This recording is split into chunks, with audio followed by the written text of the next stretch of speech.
Hello' viewers, পুনৰ এটা সোৱাদ লগা ৰেচিপিৰ ভিডিঅ' লৈ ফুড এণ্ড লাইফ এক চেনেল লৈ আপোনালোকক সকলোকে স্বাগতম জনাইছোঁ। আৰু আজি আপোনালোকলৈ একেবাৰে বজাৰত পোৱা খুৰমাৰ দৰে ঘৰতে কেনেকৈ এই খুৰমা প্ৰস্তুত কৰিব পাৰি তাৰে ভিডিঅ' লৈ আহিছোঁ। এই খুৰমাবিধ ভিতৰৰ পৰা একেবাৰে কোমল আৰু বাহিৰৰ পৰা অকণমান ক্ৰিস্পি টাইপৰ হ'ব। আৰু আপোনালোকে দেখা পাইছে যে খুৰমাখিনিৰ ওপৰত চেনিৰ লেয়াৰটো খুব ধুনীয়াকৈ লাগি গৈছে। প্ৰতিটো খুৰমাতেই খুব ধুনীয়াকৈ চেনিৰ লেয়াৰখিনি লাগি গৈছে। আৰু বজাৰৰ দৰে খুৰমা কেনেকৈনো ঘৰতে প্ৰস্তুত কৰিব পাৰি তাৰ কিছুমান সৰু সৰু টিপছ আপোনালোকলৈ ভিডিঅ'টোৰ মাজত আগবঢ়াই যাম। তেন্তে ভিডিঅ'টো একেবাৰে স্কিপ নকৰি শেষলৈকে চাব বুলি আশা কৰিলোঁ। তেন্তে ব'লক আমি ভিডিঅ'টো আৰম্ভ কৰোঁ। খুৰমাখিনি বনাবলৈ এয়া মই ময়দা লৈ ল'লোঁ। ইয়াত এপোৱা ময়দা আছে। আপোনালোকে খুৰমাৰ পৰিমাণটোৰ ওপৰতে নিৰ্ভৰ কৰি ময়দাৰ পৰিমাণটো কম বেছি কৰি ল'ব পাৰিব। এতিয়া লগতে দিছোঁ, এয়া হৈছে নিমখ। দেখা পাইছে একদম সামান্য দিছোঁ, জাষ্ট অকণমান নিমখ দি দিছোঁ। এতিয়া নেক্সট ইয়াত মই কি এড কৰোঁ আপোনালোকক দেখাই আছোঁ। নেক্সট ইয়াত দিছোঁ, এয়া হৈছে বেকিং ছ'ডা। দেখা পাইছে কিমান সামান্য দিছোঁ, একেবাৰে 1/4 টিস্পুন বুলি ক'লেও ভুল নহ'ব। এইখিনি ইয়াত দি দিছোঁ। আমাক বেছিকৈ বেকিং ছ'ডা নালাগে, নহ'লে খাবলৈ একেবাৰে বেয়া হ'ব। এতিয়া মই নেক্সট লৈছোঁ, এয়া হৈছে ৰিফাইন অইল। মই এই কাপটোৰে আধা কাপ লৈছোঁ। মোক গোটেইখিনি তেল নালাগিবও পাৰে, মই অলপ অলপকৈ তেল দিম। আৰু এই ময়দাখিনি মই যেনেকৈ আমি ৰুটি বনাবলৈ আটা মঠি লওঁ তেনেকৈ মঠি ল'ম। আৰু আপোনালোকে ৰিফাইন তেলৰ ঠাইত যদি বিচাৰে ঘিউ ব্যৱহাৰ কৰিব পাৰে। এতিয়া মই ইয়াত এনেকৈ অলপ দি ল'ম। আৰু প্ৰথমতে মই গোটেইখিনি ধুনীয়াকৈ ময়দাখিনিৰ লগত সানি ল'ম। দেখা পাইছে মই গোটেইখিনি দিয়া নাই, ইয়াত অলপ আছেই। এতিয়া প্ৰথমতে এই গোটেইখিনি ভালদৰে সানি ল'ম। আৰু গোটেই ময়দাখিনিৰ লগত তেলখিনি ভালদৰে সানি মিক্স কৰি ল'ম। ময়দা আৰু তেলখিনিৰ মিশ্ৰণটো একেবাৰে ভালদৰে কৰিব লাগিব। আৰু তেনে কৰিলেহে খুৰমাখিনি খাবলৈ ভাল হ'ব। আৰু এয়া চাওক, মই হাতেৰে যেতিয়া এনেকৈ ময়দাখিনি হেঁচি দিছোঁ, এটা লাডুৰ নিচিনা হৈ গৈছে। আৰু এনেকুৱা হ'লে আমি গম পাব লাগিব যে ময়দা আৰু তেলখিনিৰ যি মিশ্ৰণ সেইটো সঠিক হৈছে।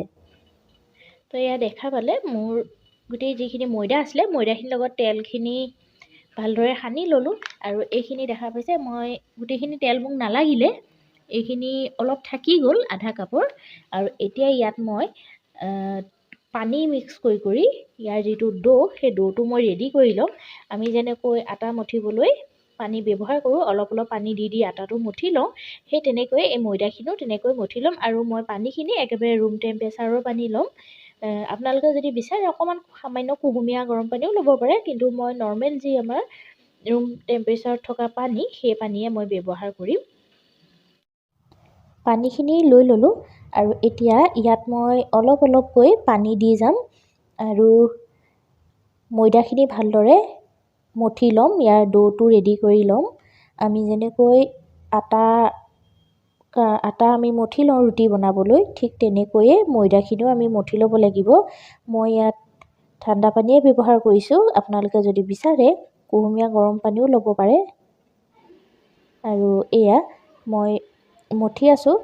আৰু খুব বেছি টানকৈ বা একেবাৰে ঢিলাকৈও আমাক ময়দাখিনি নালাগে, নহ'লে আমাৰ খুৰমাখিনি বেয়া হ'ব বনাবলৈ। মোৰ ময়দাৰ যি ডোটো আছিলে সেইটো মই ধুনীয়াকৈ মঠি ল'লোঁ আৰু এইটো ৰেডি হৈ গ'ল। ময়দাখিনি ধুনীয়াকৈ মঠি ল'লোঁ, দেখা পাইছে। আৰু এয়া চাওক মই কিমান ছফ্টকৈ ময়দাখিনি মঠি ল'লোঁ। আমাক বহুত বেছি ছফ্ট বা একেবাৰে হাৰ্ড নালাগে। এতিয়া এইখিনি মই 15 মিনিটমান ঢাকি পিনে থৈ দিম, অকণমান ছেট হ'বলৈ দিম। তাৰপিছত মই কি কৰি আছোঁ আপোনালোকক দেখাই আছোঁ। প্ৰায় 15 মিনিট হৈ গ'ল। আৰু ময়দাৰ ডোটোৰ পৰা মই এনেকৈ এটা বল এটা লৈ লৈছোঁ। আৰু অকণমান ডাঠকৈ দেখা পাইছে, ডাঙৰকৈ মই লৈছোঁ। এতিয়া এইটো মই ধুনীয়াকৈ বেলি ল'লোঁ আৰু এয়া চাওক মই কিমান ডাঠকৈ ৰাখিছোঁ। আমাক বহুত বেছি পাতলকৈ বেলিব নালাগে, খুৰমাখিনি নহ'লে খাবলৈ বেয়া হ'ব।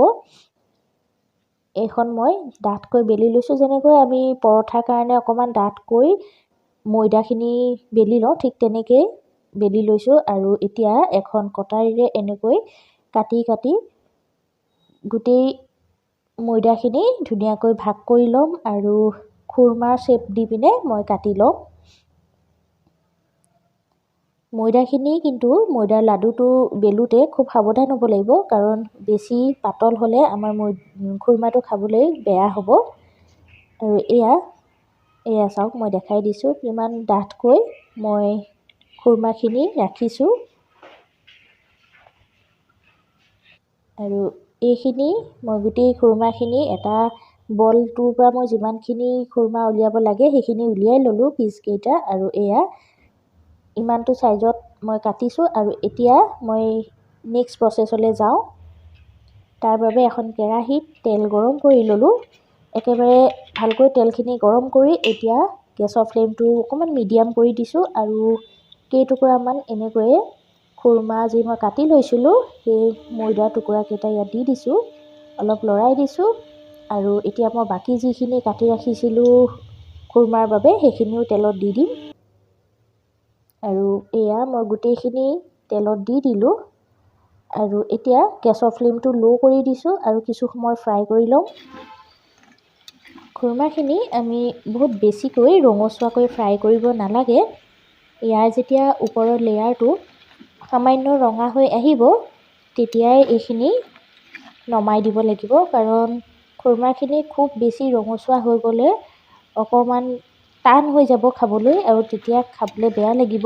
সেইকাৰণে এইখিনি মই দেখা পাইছোঁ অলপ অলপ ৰঙচুৱা হৈ আহিছে, সেইকাৰণে এইখিনি মোৰ ফ্ৰাই হৈ গ'ল। এতিয়া এইখিনি নমাই দিম। মোৰ যি বাকী আৰু খুৰমা আছিলে সেইখিনিও কাটি লৈছোঁ আৰু এনেকৈয়ে প্ৰথমে গোটেইখিনি ফ্ৰাই কৰি ল'ম। আৰু দেখা পাইছে এইখিনি মোৰ হৈ গ'ল। আৰু ঠাণ্ডা হ'লে ইয়াৰ কালাৰটো আৰু অলপ ডাঠ হৈ যাব। আৰু এইখিনি খুৰমাখিনি মই গোটেইখিনি ফ্ৰাই কৰি ল'লোঁ। আৰু এতিয়া কিছু সময়ৰ বাবে এইখিনি ঠাণ্ডা হৈ যাবলৈ দিম।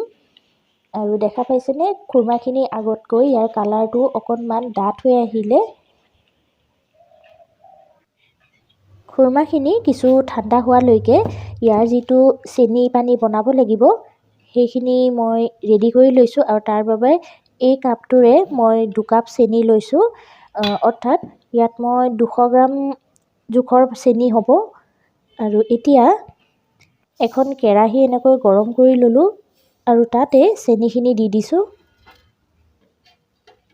আৰু এতিয়া ইয়াতে মই দিম অকণমান পানী। মই যিটো কাপেৰে চেনি দিছিলোঁ সেই কাপেৰেই মই আধা কাপ পানী ইয়াত দি দিছোঁ। আৰু গেছৰ ফ্লেমটো মিডিয়াম কৰি দিছোঁ। আৰু এতিয়া এই চেনিখিনি গলি যাবলৈ কিছু সময় এনেকৈয়ে মই লৰাই থাকিম।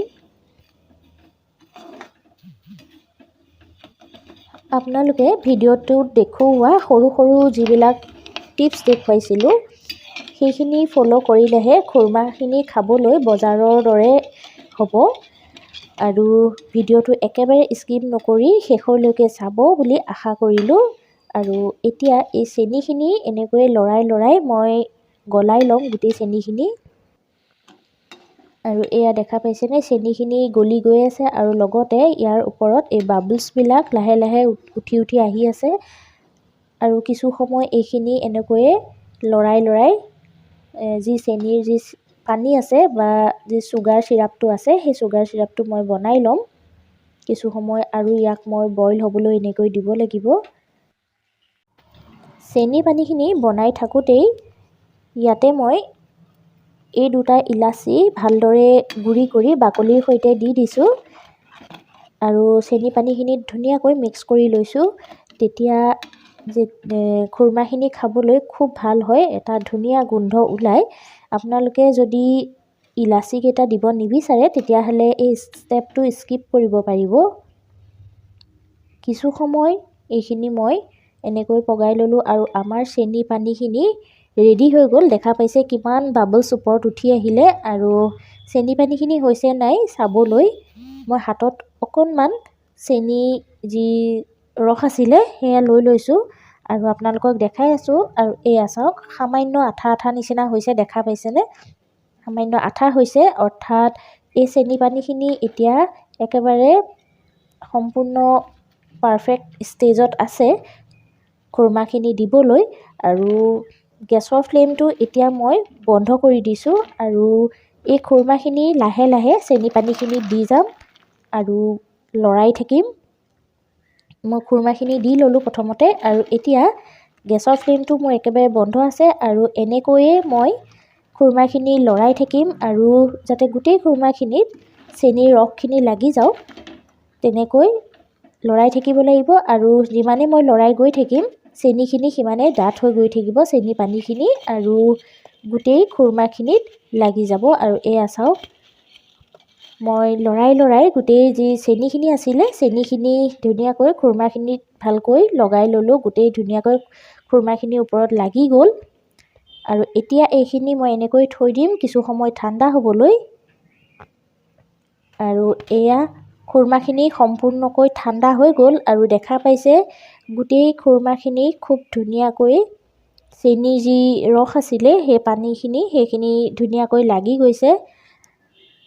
আৰু মই আপোনালোকক দেখাই দিছোঁ, এয়া চাওক সম্পূৰ্ণকৈ চাৰিওফালে চেনিৰ যি লেয়াৰটো আছিলে খুৰমাৰ ওপৰত লাগি গৈছে।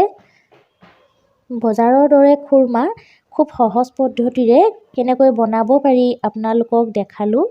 আশা কৰোঁ আপোনালোকে ভিডিঅ'টো চাই ভাল পালে আৰু ভিডিঅ'টো চাই যদি ভাল লাগিল তেন্তে লাইক কৰিব, শ্বেয়াৰ কৰিব আৰু নতুন ভিউৱাৰ্ছসকলে মোৰ চেনেলটো ছাবস্ক্ৰাইব কৰি কাষত থকা বেল আইকনটো প্ৰেছ কৰিবলৈ নাপাহৰিব। তেন্তে পুনৰ এটা নতুন ভিডিঅ' লৈ আপোনালোকৰ ওচৰলৈ আহিম। আজিলৈ ধন্যবাদ।